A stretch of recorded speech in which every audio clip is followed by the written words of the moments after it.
Ari Aster's directorial debut Hereditary hits theaters and traumatizes an entire generation. Toni Collette's performance is Oscar-worthy.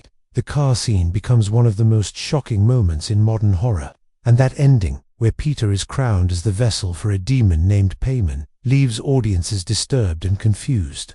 But here's what most people don't know. Payman isn't just a fictional creation made up for the movie. He's a real demon from actual occult texts dating back to the 1600s. The rituals, the symbols, the cult worship, all of it is based on genuine demonology that people have believed in for centuries. Director Ari Aster dove deep into occult research and pulled Payman directly from a real grimoire called the Lesser Key of Solomon. Today we're breaking down the true occult history behind Hereditary, what's real versus what's Hollywood invention, and why this demon is even more terrifying when you know the truth. Hey everyone, welcome back to the channel. Hereditary is one of the most terrifying horror films of the 21st century, and a big reason it feels so unsettling is because the occult elements aren't completely made up. So what's the real story behind Payman? Where does this demon come from? And how much of the movie is based on actual demonology? Let's dive in. First, let's be clear. Hereditary is not based on a true story. The Graham family, their tragic circumstances, and the specific plot are entirely fictional creations by writer-director Ari Aster. There was no real family cursed by a demon-worshipping cult. Charlie's decapitation, Annie's possession, Peter becoming Payman's vessel, all fictional, but the demon at the center of it all.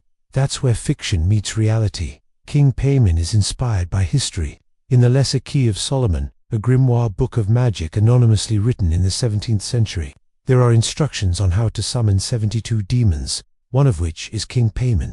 This isn't some obscure text that nobody has heard of. The demon Payman appears in multiple grimoires, including the Book of Incantations, Munich Manual of Demonic Magic, Clavis Inferni, The Discovery of Witchcraft, Key of Solomon, The Magical Calendar, The Book of Spirits, and many others. So who is Payman according to these ancient texts? Payman is the ninth spirit in the First Order, and is very obedient to Lucifer.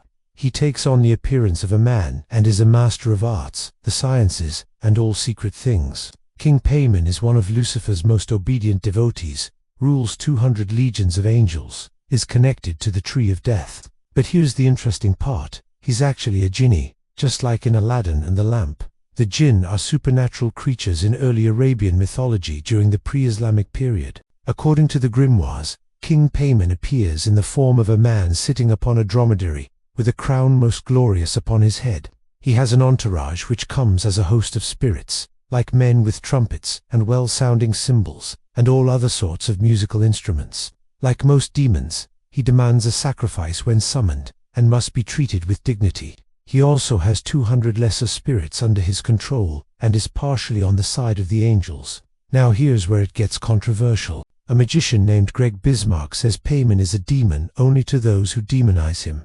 He is one of the 72 spirits written about in the Gotia, or Lesser Key of Solomon. In other words, some practitioners of occultism don't see Payman as evil. They see him as a powerful spirit who can grant knowledge and wishes if summoned correctly. This is very different from how Christianity views demons. So how did Ari Aster discover Payman? Aster found references to Payman in a book called The Lesser Key of Solomon during his research and decided to go with it.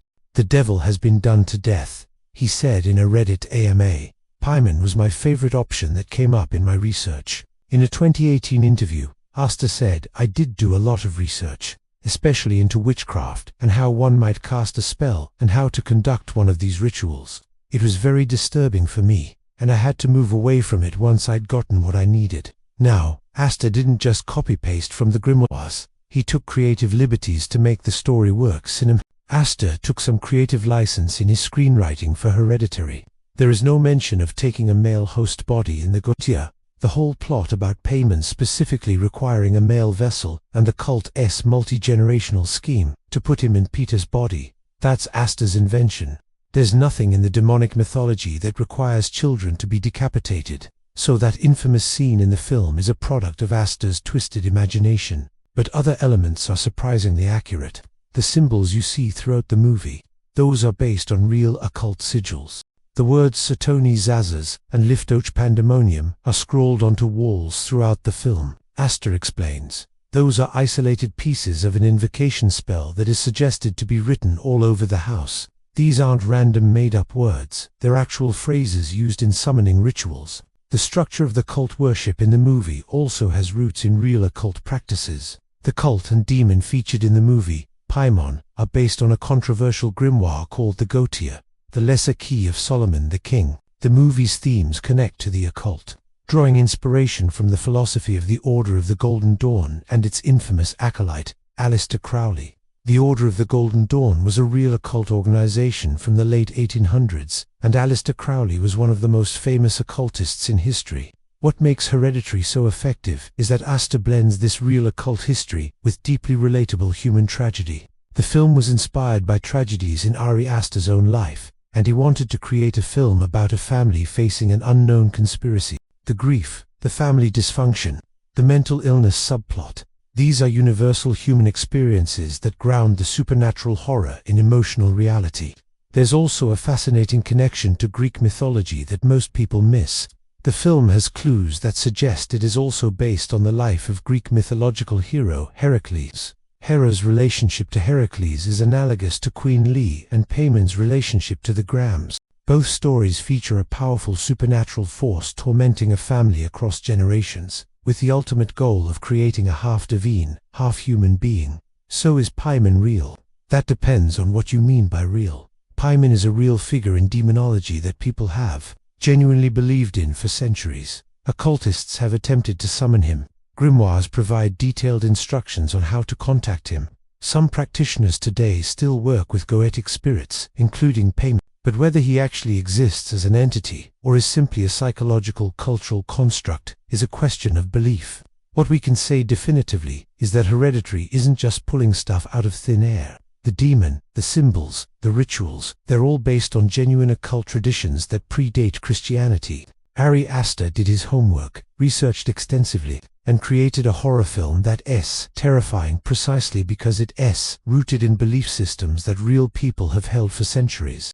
The genius of Hereditary is how it uses this ancient occult lore to tell a modern story about family trauma, grief, and the things we inherit from previous generations, whether that's mental illness, abuse patterns, or in this case, literal demonic possession.